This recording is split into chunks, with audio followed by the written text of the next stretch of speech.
welcome to a very special edition of Voices of Impact. We usually talk about the United Nations Sustainable Development Goals as abstract concepts. But today, I want to look at SDG number 16, peace, justice, and strong institutions, through the eyes of someone who lived through the collapse of all three. I'm Shane, your executive producer. I'm Isabella. I'm honored to bring on a new co-host to help make sure we do it justice. Jim Yang is a peer of mine at Scripps Ranch High School. We share a passion for intellectual rigor. We share a belief in science and an appreciation for social networking. He's kept himself abreast of Venezuelan developments, and I was elated when he agreed to join the show. Welcome, Jim. Thank you, Shane. Good to be here. Well, today feels really different. Instead of just talking about facts, we're getting to hear someone's real story. With the world's eyes currently turned towards Venezuela, we have the incredible privilege of speaking with a student who didn't just watch the news, but he lived it. And while the headlines are talking about regime changes and oil prices, we're here to talk about the human cost. Ricardo has taken to social media to openly share his personal account of the humanitarian abuses under the Venezuelan Maduro administration. Hey guys, my name is Ricardo Jugeshuarsingh, and I'm 15 years old. Very glad to be here with y'all. An honor to have you on Voices of Impact. Ricardo actually fled Venezuela to Trinidad at age 8 in 2018. And then he moved to the United States in 2023 with his father, who was a leader of the opposition against the Nicolas Maduro administration. Ricardo, you want to tell us a bit about that? Sure, well, as he was saying, I am an immigrant from Venezuela. I came to the United States due to political persecution. And well, I lived in Trinidad and Tobago for around 6 years, since I was 7 till I was 13, 8 to 13, something like that. And then I came to the United States while walking here. And Trinidad is actually a English-speaking country. That's why I speak English. Nice. Your English is very good. It is. But before we go deeper, Ricardo, I'm curious. When you arrived in the U.S., what was one culture shock? Well, one of the most cultural shocking things here was the freedom that you guys have to express yourselves, especially in school. In countries like mine, there's a lot of when you have a socialist country, they use a lot of political propaganda in the schools. Here, guys don't have to worry about, choosing a side or wearing a political party while they're young. They're more like, hey, if I want to go to school wearing this today or doing this, I can do it, because here in the United States, you have that freedom of speech. In my country, we're all kind of soldiers since you're born, you know what I mean? Well, we're incredibly happy to have you here to talk about that discrepancy. Let's go back to the beginning. Ricardo, Mr. Parisi always tells us that impact isn't just about policy, but it's about the people. If you're comfortable sharing, can you take us back to the moment you realized that your family couldn't stay in Venezuela anymore? What do you remember feeling that day? I remember feeling a lot of fear. I was very scared. I wasn't the only one that I have seen left. I wasn't the only one that had not the opportunity of not just living in their country, but surviving. We had arrived to a point in which we couldn't have the freedom of going out on a weekend as a family, because our life in Venezuela was about surviving. My father would go to work and come back with less money every week.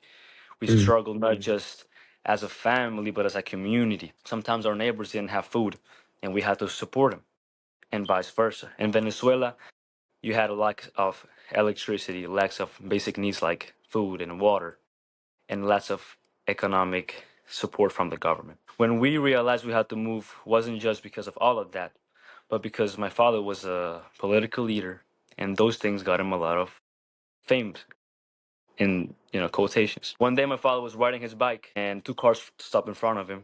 They stopped him. They beat him, and they told him, if you keep doing what you're doing, something's going to happen to you and your family. My father did not care. He kept doing it until they did it again. Second time it was harsh, and we said, you know what, we cannot stay. Whoa. So that's when we decided that it was time to flee our family, flee our country, for not just a better life, but protection. I'm assuming that some of your father's close associates have also experienced similar events. Were they also able to safely immigrate from Venezuela? A lot of them are still fighting in Venezuela, and my father does have connections with them, talks with them, but of course we cannot do a lot from outside. But sadly, a lot of them also are not here longer with us. I see. Yeah, it's a lot of extrajudicial killings. Mm-hmm. incarcerations by the government? Yes, people that are just sharing their opinions and using their freedom of speech and are So treated as terrorists. you tell us about your father being intimidated, these intimidation tactics used to try to get him to stop his opposition work. Were you privy to this? Did he tell you about it later? What was it actually like going through that as a young student? I think you left when you were 8, so you were younger than 8 at that point. What was that like for a small child going through it? Well, I remember always going to my father's events. I was not just a kid at home. My father would actually take me as his, and when he was to speak to the people and share his messages, my kid needs stuff, or I'm here with my kid today. It's not just him. And I remember those moments actually going and seeing that many people, even though I was little. And then seeing my father stop out of nowhere and seeing him going from being having that courage and braveness, and then seeing him scared, not scared but afraid, that impacted me a lot. That made me realize that it wasn't just a personal problem in my family, but that we were all going through this. So that was pretty much my opinion over that, as well as You being were very sad for leaving my country, because I did not want to leave. None of us wanted to. We were forced to, or did it for necessity, basically. so you still had a connection with Venezuela. Do you miss it? Yes, every day, of course. What's one aspect of the culture that you miss the most? Definitely our sports, man. Well, I mean, I love the native sports over there. We have a lot of like mixes of between. For example, we have the baseball that we play. It's called pelotica de goma. We play with a little rubber ball, and those things I don't see around here. Here it's just more like football and baseball. I mean, basketball. Also, Ricardo, you mentioned that you went with your father to protest and you experienced all of that. So, growing up and knowing that your father's work impacted your family's safety, how did you feel and how did that affect your relationship? Did it make it stronger or how did that go? Definitely made it stronger. Made me very proud of my father. I've always said that I'm very proud of my father, and one of the main reasons why I do what I do in online is because of him. He inspired me to do these things. As a kid, he would tell me, Ricardo, don't ever let those socialist and communist ideals come to you. He used to teach me that there's countries that do the right thing, there's corrupt police officers, so many things that inspire me to share my message to people. Because there's a lot of teens here in America that do not know the reality of these countries going through this, you know? So pretty much impacted me as inspiration. Your father. It sounds like you were up there with him on stage, right? Sounds like you were also part of that movement. You're continuing the work today. Yes, of course. Ricardo, so growing up, there were a lot of limits on what people could say or learn. So after coming to the US, did you feel like just things were immediately different right away? Do you think everything has lived up to America's image on the international stage as a free democratic country? Well, I believe that the United States has a lot of freedom, as I said before, but there are limitations. So, Okay. Ricardo, my family immigrated from China, but we had the luxury of ample time and planning.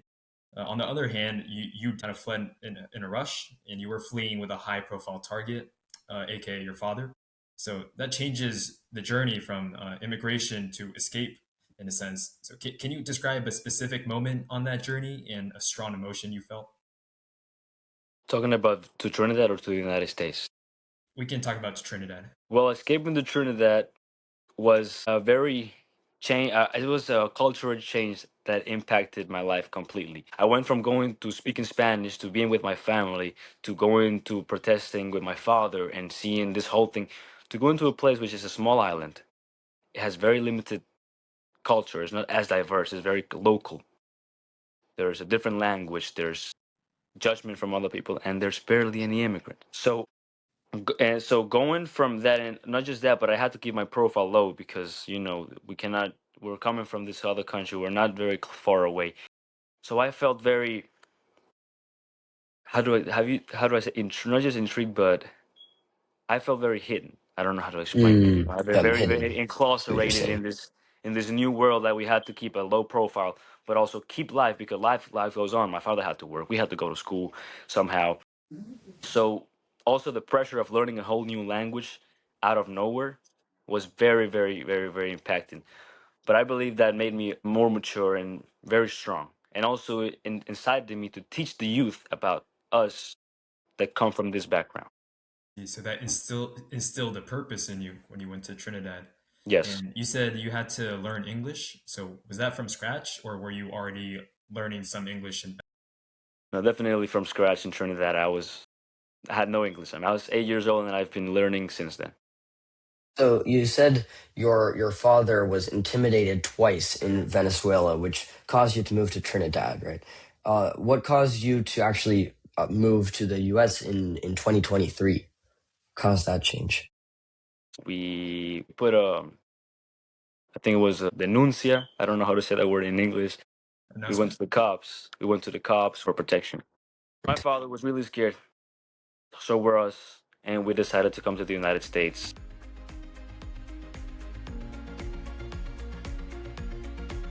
Okay, so your journey to America, how did that start? Give us some of the interesting details there, because 8 countries you said. That is insane. I'm very eager to hear about it.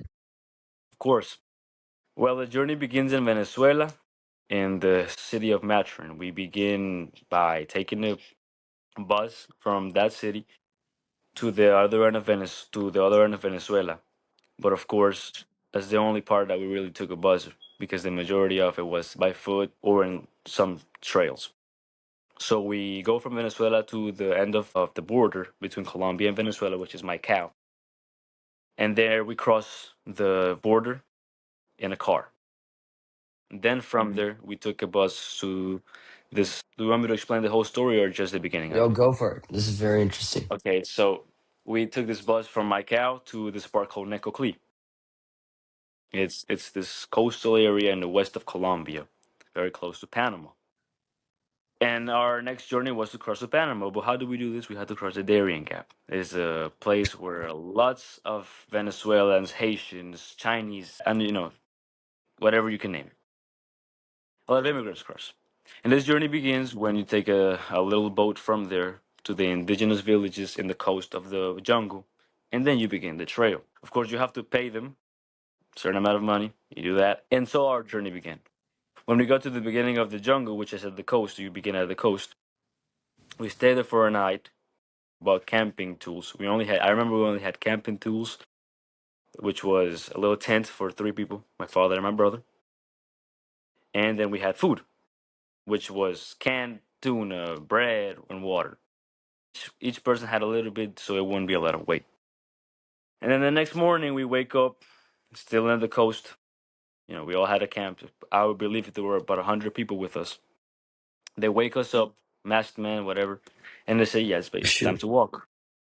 What is interesting about it is that the guys guiding you throughout this jungle, they're natives. So, you just follow them. The whole jungle's marked with bags, blue bags, so you can know your trail. But that's a terrible experience. I remember seeing dead bodies there. I remember seeing a dead baby on the way, because many women are coming with their babies. And sir, when you're in a position where you don't know if you're gonna survive, because you have to keep walking. You don't know if you're gonna survive that night because your legs can't go through anymore. That you don't know if you're gonna eat because your food is short. A lot of people make decisions like leaving their kids behind, like leaving a family member behind. And it is very crazy, because these people come together. These people are families. These people are just immigrants looking for a better life. I see. And seeing those dead bodies is just makes you stronger through the way. I don't want to end like that. I don't want to end like that. I want to finish the trail. I want to finish the trail. It's a jungle. It's just, they call it the virgin land, because there's no factories there. There's no deforestation. It's in this virgin place, basically. When you guys were traveling, did you guys travel in small bands of people, or was it like a native guide leading a whole bunch of?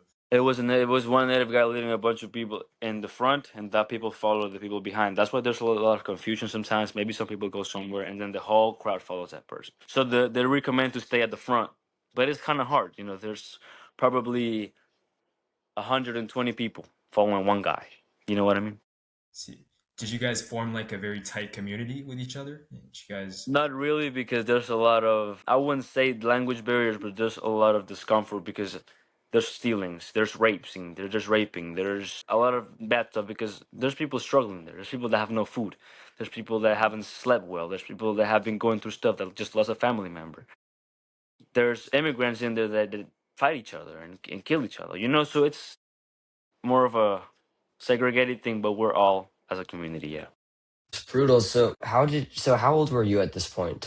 I was 13 years old, just turned 13 this 13 year. years old, and you're seeing dead babies, you're seeing fights break out and murders and all these terrible things. How did you cope with that? How did you find the courage to keep going? I remember my father would tell me every day, guys, if we do not make it tonight, if we do not survive tonight, just know that I did this for a better life, and please forgive me.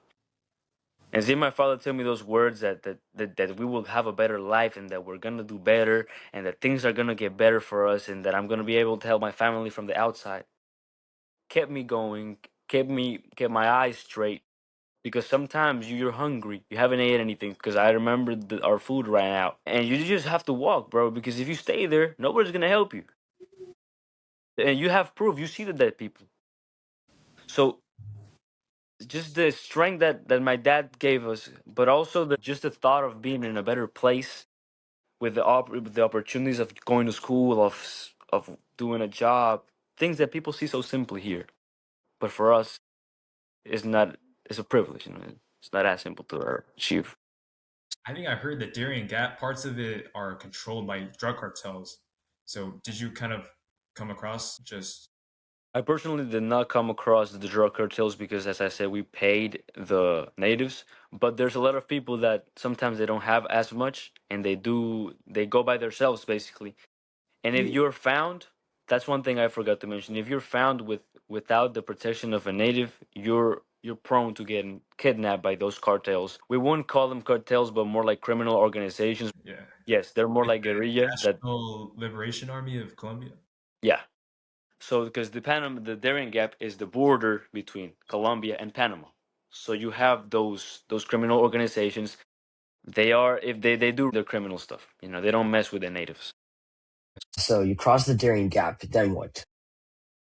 After the Darien Gap, we went from Panama to Costa Rica. We arrived at a river, which was the end of it, and at that river there was people from the Panama Health Organizations, the ONU, a lot of humanitarian help from the government. And there's a little camp there where you can take a shower, eat some food, and sleep in your own tent. After that, to the city. At the city, we took some buses, try to get to the next country, which is Nicaragua. It's Panama, Costa Rica, Nicaragua. Yes, so it's just Nicaragua. So sometimes we had to sleep on a little plaza maybe, or waiting for the buses, or for the night to keep walking the next morning. So we're just trying to get to the border with the next country.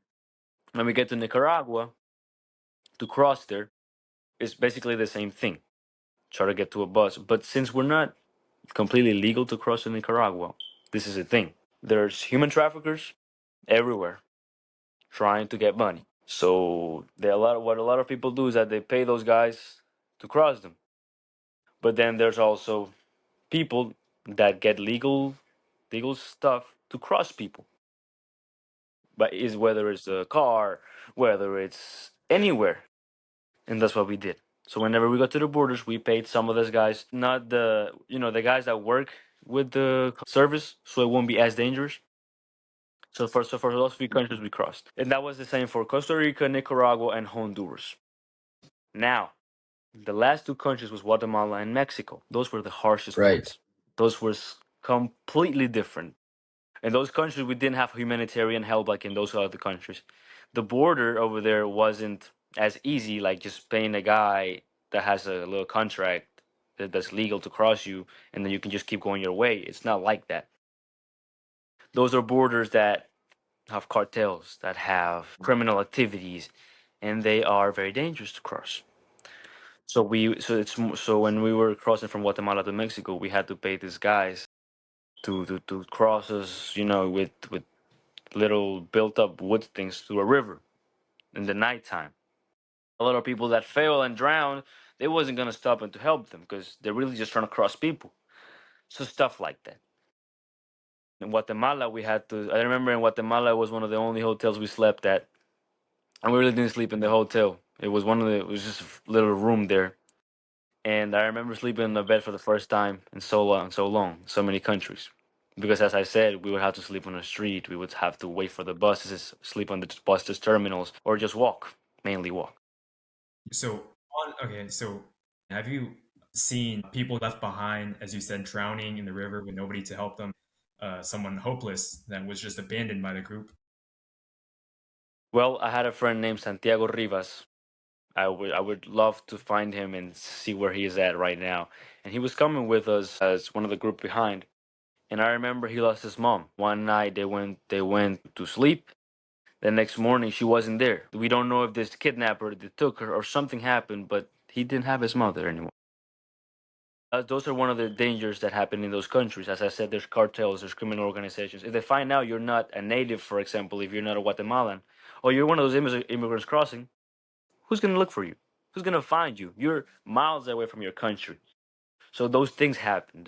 We saw people that were coming with us that we didn't see anymore, whether they got taken, whether something happened to them, or some of them just couldn't make it, man. You just collapsed on the way. I assume that, Ricardo, yeah, Isabella, go ahead. sorry. You mentioned that, sometimes people woke up and they just didn't see any more family members or people around them. How did that feel? I know that me myself, or I don't see my mom at the store and I'm like, where's my mom? And then I call her and look for her. So how did that change your mindset of, knowing that could happen to you at any time or at any point of your journey? I was terrified, man. Wow. I never felt more terrified in my life, but man, that, as I said, it makes you completely strong, man.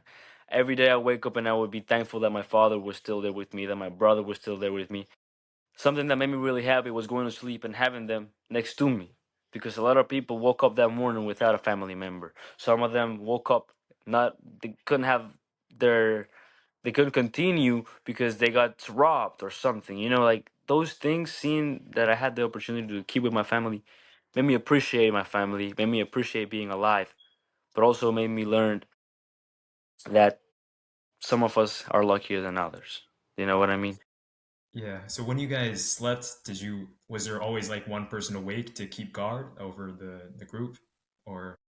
Well, we only did that in countries like Mexico and Guatemala, and it was mainly when we were in terminals because they know there's migrants crossing in the bus terminals, so they attack those places. But mainly it was just my father. He'd always stay up, always stay up, always stay up.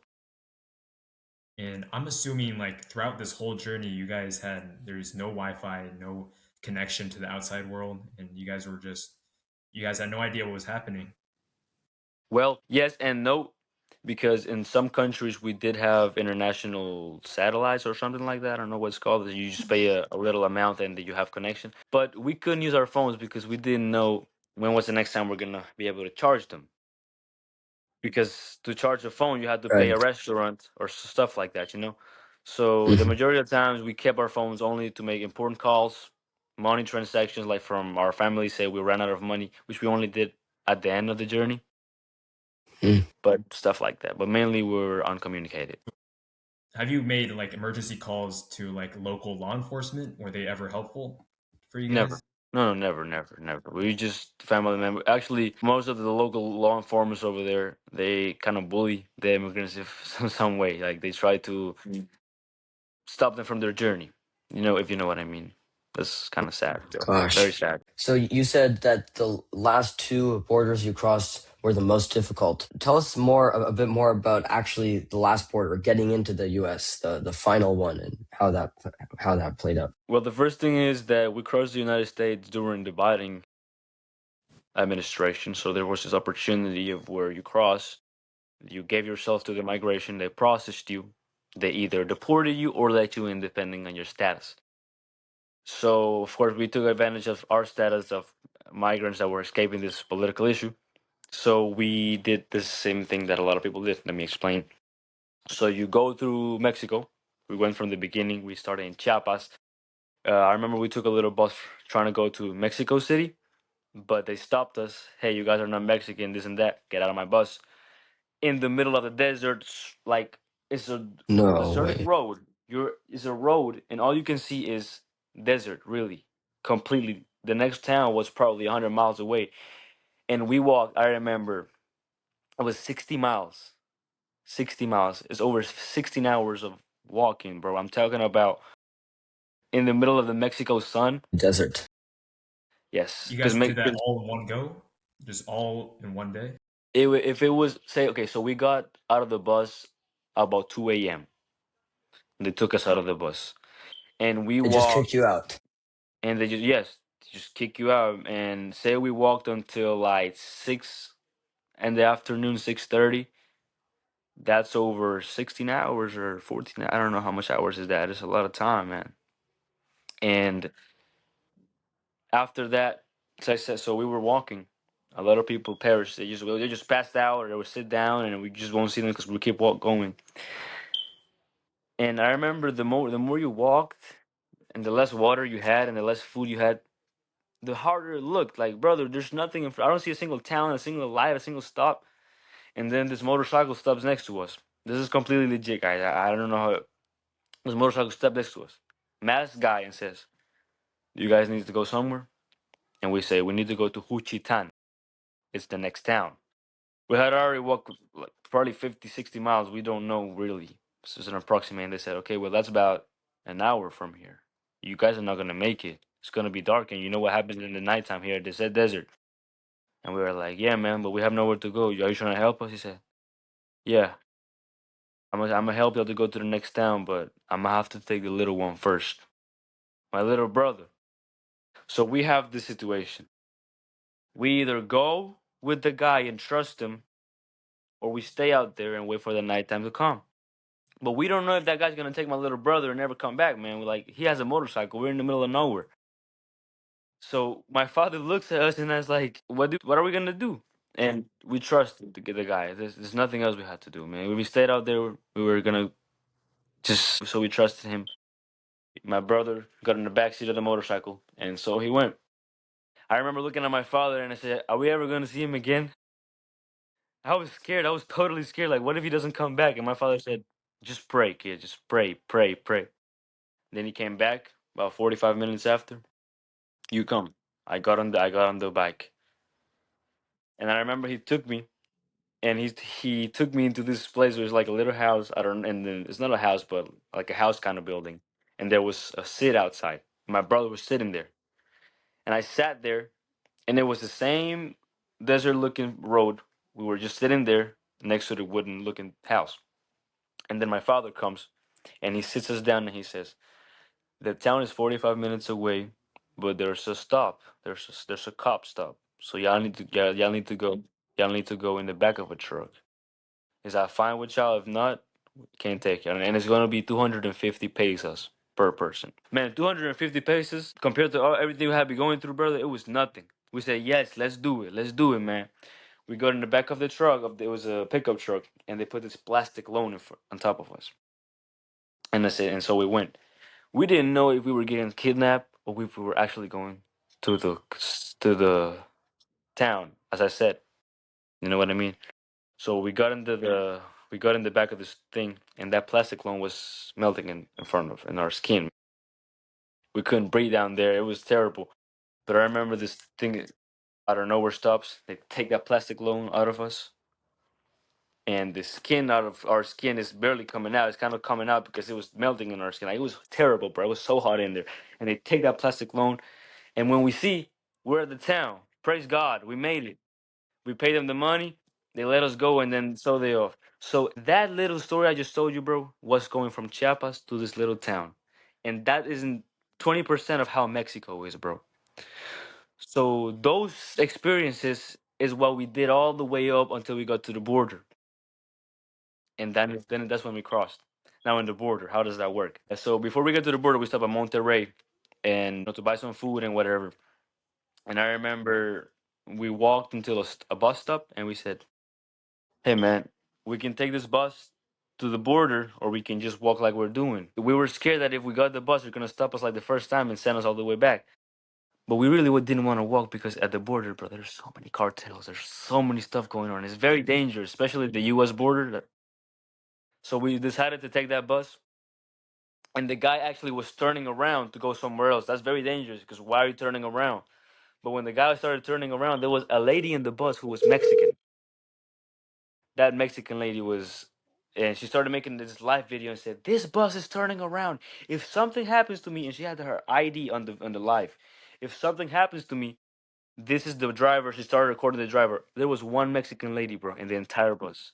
Everyone was an immigrant, but one lady. And because of that lady, the guy did not keep going. He turned around and he dropped us to the No place, way. bro.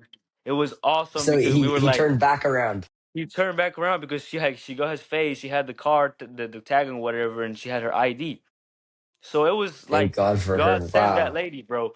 And we got to the border, and I remember we slept at the banks of the river, and the next morning we were there. It was just a river, bro. And then the other side was a military base, which was the United States, and it had this long fence, metal fence, because it wasn't the big border in Juarez. The next morning, we crossed the river by paying some guys, some dudes, to cross us with some wooden stuff like in Guatemala. And after crossing, bro, I remember I had a book, and it was this amazing book that an old teacher gave to me.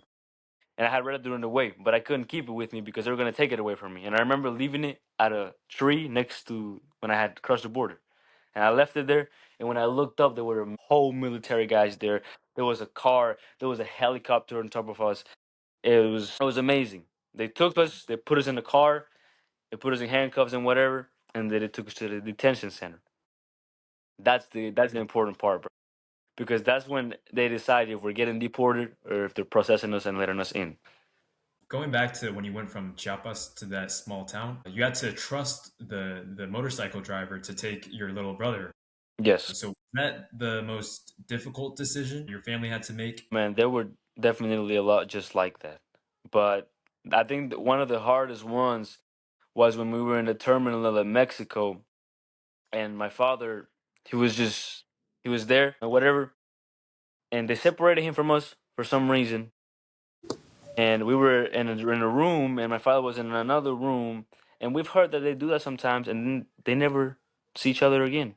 So stuff like that happened many times, and it wasn't like a one day thing. And that's why I always say those experiences make you very strong, dude. Very, very strong. Yeah, and Hmm. you are. So you're sitting in the detention center, waiting to find out if you'll be let into the United States. Do you need to argue why you should be Yeah. let in? Well, yes and no, because some people they don't have really a reason to. Back in the day, they wouldn't have a reason and they just let him in. It doesn't happen like that anymore. But us was a It legitimate case doesn't? because we had no, no, no. Not right now. I don't think there's any immigrants crossing the way that we did. But we had a legitimate cause. We showed our proof, like my father's newspapers and the persecution, and we showed him the stuff we did in Trinidad and whatever. And they said, well, we could apply for asylum, which is what we're going through right now, the process of asylum. And that's why we got let in pretty fast. We only stayed there for 3 days in the detention center. But I remember in that center they separated me from my dad again, and I didn't know if I was gonna see them again because I've heard of cases of people that they're in this detention center and they get separated from their parents, and then they let the child in and not the parent. It's crazy. It's really stuff like that. What happens to the people that get deported? Do they go back to, say, just the place they started their journey, or what happens? I think they give them a choice to go back either to Mexico or to Venezuela, where it's easier to them. And the majority of them went back to Venezuela because if they said in Mexico, they were either going to have to start all over again a new life, or it was dangerous for them. They had no money. You know what I mean? No plans of being in Mexico, so they just went back. I can't imagine to like what it feels to make that whole journey and then just get sent back to.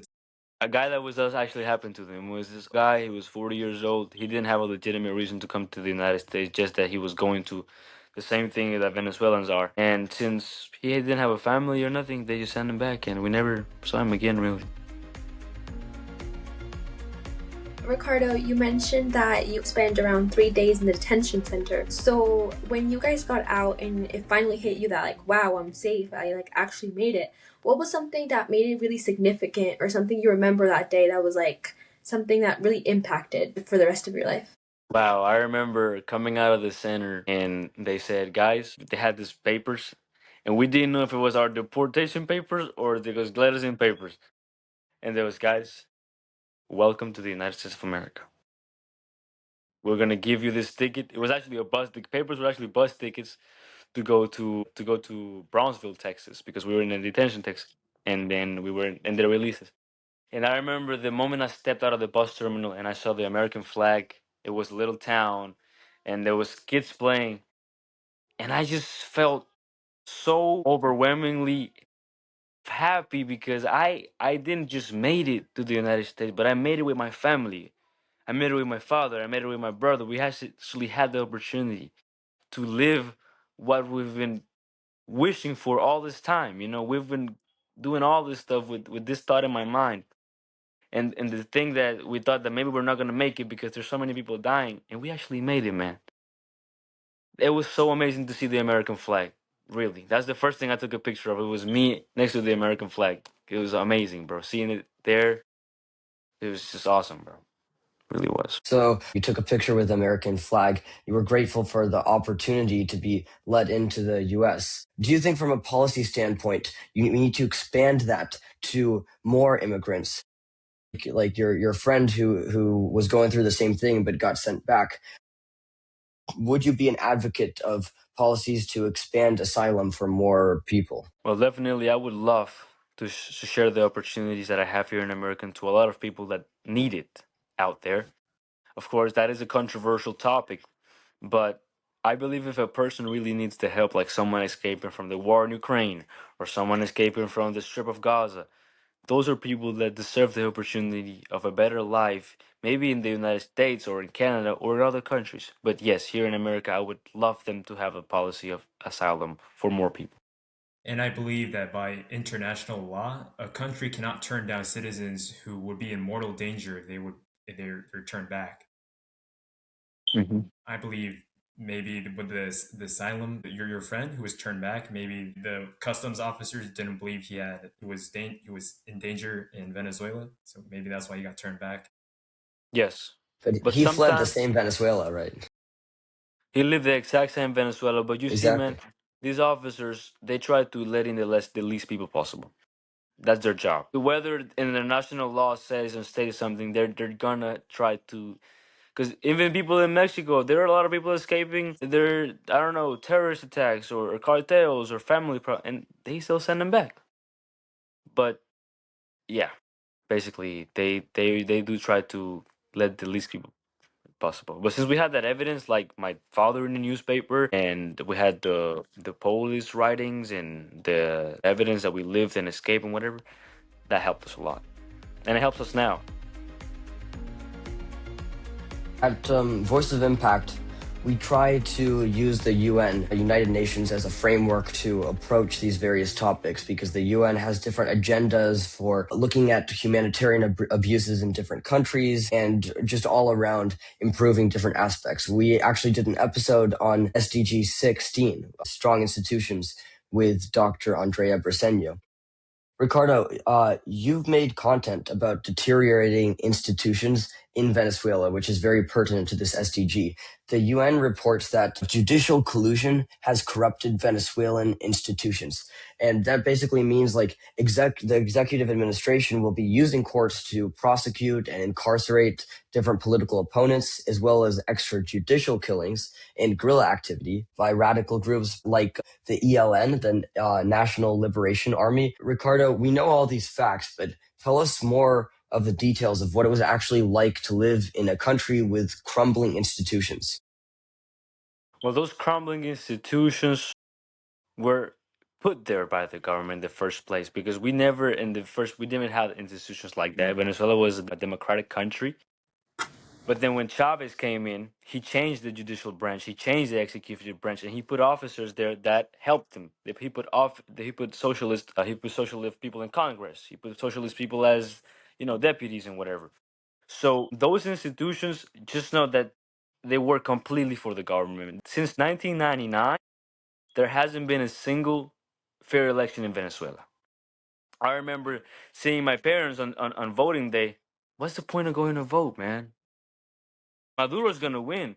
They're not coming out of power, and my father would still be out there advocating. We have to go to the streets and protect our people. We have to go out there and fight for our freedom because they cannot tell us. I remember all those things, man. And then not just the fact that my family was persecuted for those things. Everybody was, man. If you didn't support the government, you had no rights, basically. That there's kind of paramilitary organizations that kind of run around Venezuela, kind of like colectivos, I think. Yes, those That are just people that they gave. Those are just regular people that they gave guns to work for the government. What do I mean by this? In Venezuela, you cannot say bad things about the government online. You cannot post about it. You cannot spread bad messages of Maduro's regime because they're taken as terrorist attacks or terrorist threats.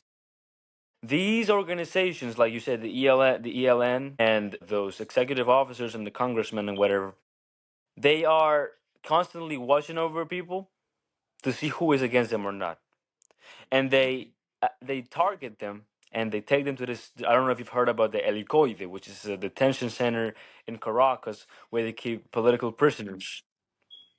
This place is a torture, horrible center where they, torture these political prisoners and whatever and whatnot. And these officers, the colectivos, you say, they are just part of the corruption center in Venezuela. They're just our allies there. yeah, they're releasing some of the prisoners lately. If you've been following the One, news, it's less than 1.5% of them, man. yeah, They yeah, have a lot of people to free, and they've probably released probably 10 of them. like Hmm. yeah. And I was doing some research on propaganda in Venezuela, and there's like this kind of funny like animated kids show called like Super Bigote. Oh my God, tell me about that, man. My little brother, I remember they asked him, "Hey, do you want a little Super Bigote toy?" He said, "Please do not give me that. He's gonna break it." Is the propaganda in Venezuela? Can you just like see it everywhere? Definitely, yes. When Chavez took over, put his face just like Castro did in Cuba, and just like Kim Jong Un does in North Korea. There's pictures of Chavez and Maduro everywhere. In the schools, there's pictures of them like if they were historical figures, but they're just the presidents, and you see it reflected in the people. You know what I mean? Also, I have to say, there's the people in Venezuela. The majority are not celebrating the capture of Maduro, not because they don't want him to be captured, but because they can't. There's still those Still, colectivos are still working. Delcy Rodriguez whoa. is the vice president, right, of Venezuela. Is still there, and even though the United States took Maduro out, the people in Venezuela are still targeted. There's people still getting tortured. There's people still going on because that administration is still there. Even though we got freed from Maduro, people are scared of going out to the streets and doing the same thing because of what's been going on for so many years for that persecution. So that's an important point. I might be out of the loop. Jim and Ricardo, what is super big oat you said, or Okay, what are you guys talking so about? my president Maduro, to have an wider approach to the youth, he made this cartoon where there's a super. It's Okay. basically like Superman's story, like he landed into the earth and now he's helping people. And the cartoon, the villains, he has this The red. White House people. The bigote means super bigote means super mustache, basically. And he's fighting Donald Trump in the democratic countries. Like the villains is actually a cartoon of Donald Trump and Obama, and it's crazy, Hey, man. And there's toys actually in Yeah, in there. they sent it out in like boxes, right? Or and then they Yes, that's just what I was talking about. They were gonna buy one for my little brother. He said, "Please don't buy me that," which is just action figures of Super Maduro, basically. how old is your brother? If My you don't mind. brother he's like four now. He's about to turn 4. Wow. And they showed him. and They showed him. he already knows that he would break it. Yeah, my family is always enforcing that. Yeah, definitely.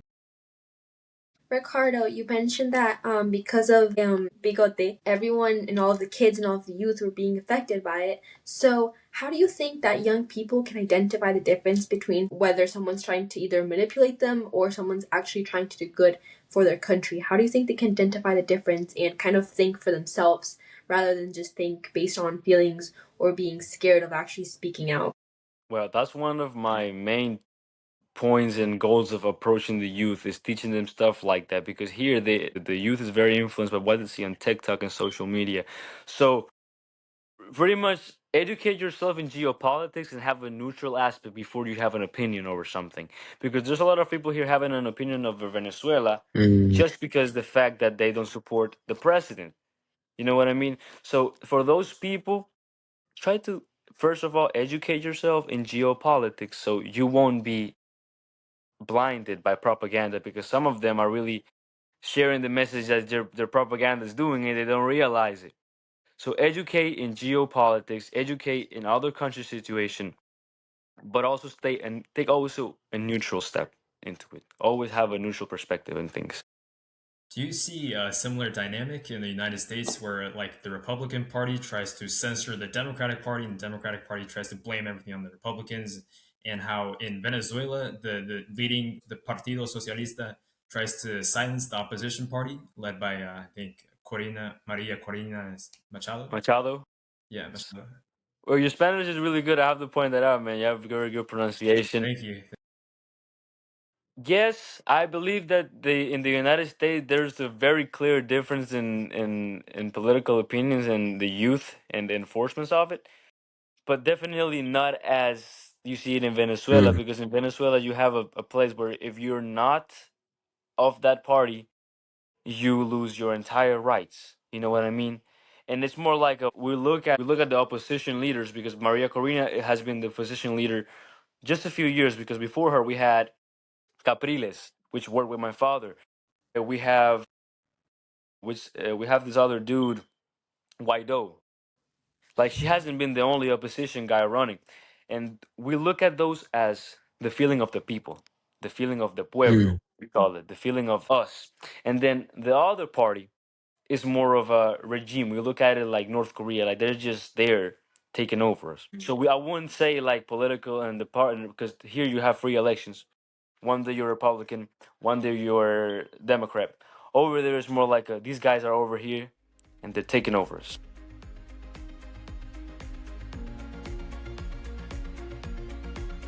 I was born in Colombia, so I know kind of the immigrant perspective that you're talking about. I know from an immigrant perspective, we say things differently than probably an American would, because we kind of know both sides of both worlds. So for our bilingual audience, you said that you want people to educate themselves and learn more about what they're actually saying without even knowing whether it's true or not. ¿Cómo te gustaría que otros jóvenes usaran su voz, igual como tú lo estás haciendo con tu social media, tu Insta? ¿Cómo crees que esas gentes que tienen miedo de poder expresarse online pueden hacer casi lo que tú estás haciendo y poder contar su historia sin tener miedo o sin ser juzgados en la vida? Bueno, muchas gracias por la oportunidad. Esas personas que tienen mucho miedo a compartir su mensaje y lo que sienten, quiero decir que te entiendo, porque yo estuve ahí. Yo estuve en ese momento que yo decía, y yo digo esto, puede que me pase algo, o puede que mi familia le... Pero quiero que sepan que tu voz importa mucho, importa muchísimo, porque hay muchas personas ahí afuera que no entienden tu situación y creen que te están ayudando a ti y a tu comunidad, pero en realidad te perjudican. Que uses tu voz no solamente para compartir lo que tú crees, sino para compartir lo que tu gente necesita. A mí me encanta usar la social media porque hay muchos jóvenes viéndolo. Entonces, me gustaría esas personas que tienen ese stop en su cabeza, que no tengan miedo a compartir tu mensaje, porque ese mensaje cambia las perspectivas de muchas personas, como yo lo he hecho. Hay muchas personas que tenían una perspectiva diferente y ahora me apoyan y apoyan a mi país, nada más porque yo abrí la boca. Entonces, usen tu voz para educar a esas personas que no entienden, pero siempre de una manera respetuosa. Muchas gracias. Muy bien And then dicho. just for our English listeners and for me, can you guys give like a brief description of what you were talking about? I asked him how other youth cannot be afraid to use their voice because social media is very big worldwide and can open a lot of doors if used correctly. So, Ricardo, you want to translate? Sure.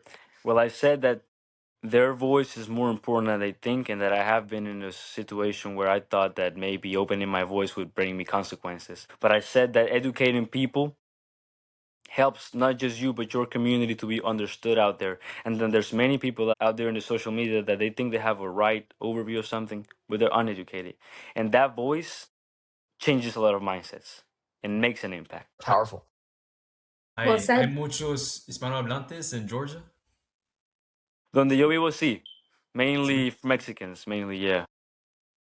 Is it? Wait, Georgia's not in the border, right? Georgia's. Georgia's not on the border, but where I live, we're like bordering Florida mainly. So there's a lot of Hispanic culture out here. Sí. ¿Hablas español con tus amigos? Sí, sí. Sí. I have friends from Honduras, I have friends from Mexico, and I teach them English because a lot of them don't know English. They just got here, and I use my knowledge to help them. Wow. I also speak a little bit of French, so you know. Very talented.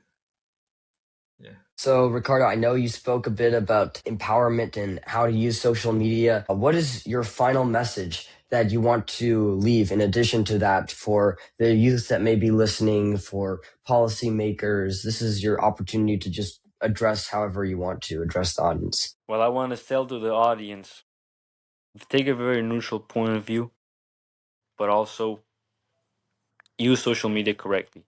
And I also want to say that guys here in America, you're so free. You have the freedom of speech that you don't realize you have. Please use it to share your message in a way that makes a good impact in your community and not a biased look. I would tell them that us, the Venezuelan people, we have been going through certain stuff. If you want to help us out, learn about us. If you want to help the people from Congo out, learn about them. Because in reality, because if you don't realize it, that here America is the most important nation, and the youth is the future of America. And if we want to make America a great nation, we have to educate ourselves in geopolitical stuff and stuff like that. So to the youth, I want to say, keep educating yourself and keep learning about other countries, keep learning about the economic and political state of the world, but also use that voice that you have for the right purpose. Because we have a lot of opportunities of sharing our messages now than we did back in the day with social media. So that's pretty much my message. Well said. Yeah. This podcast is called Voices of Impact, so it kind of fits nicely. Yes, yes. Perfectly. Well, Ricardo, it was an honor to have you on Voices of Impact. Thanks for that, Jim. Where can listeners follow your journey? Well, they can follow me on Instagram. It's called El Huevo Enmascarado, always a zero. They can also follow me on TikTok, which is fw.cardo. And I also have a Facebook account where I share my stuff also. I'm going to try to work in a YouTube channel soon, so I will share my YouTube channel in the social media. So stay up tuned to that. How do you spell your Instagram account? So ELWEBOENMASCAR0. It's kind of long, I know, but how Got you it. Or the just your letters? name, Ricardo Jugeshuarsingh. They can probably look that up. Yeah, they could probably look without my name. Do you know like the origin of your last name? Yes, we're Indian. It's Indian. So my family, we're Venezuelan, but we're actually a family of immigrants. My grandfather came from India to Trinidad, and then he went to Venezuela. That's why we chose Trinidad to move because of my grandfather.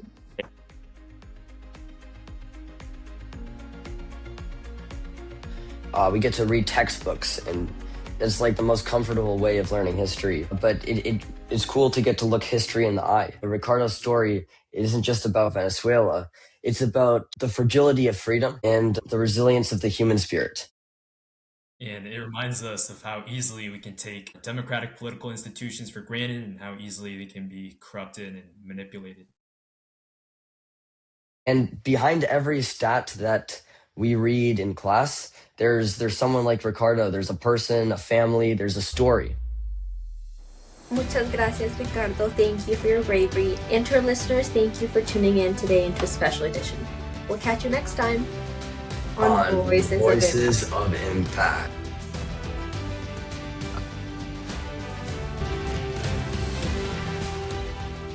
We hope you enjoyed the Voices of Impact podcast, where we engage in spirited discourse on the world's most pressing issues with the goal to discover and implement solutions. Our mission is to overcome global and societal conundrums through student unification, accepting our roles as future stewards of planet Earth.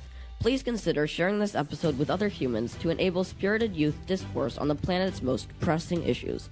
If you learned something or felt empowered by this episode, tune in Saturdays for more student-led change-making conversations, and be sure to follow, share, and positively rate our show.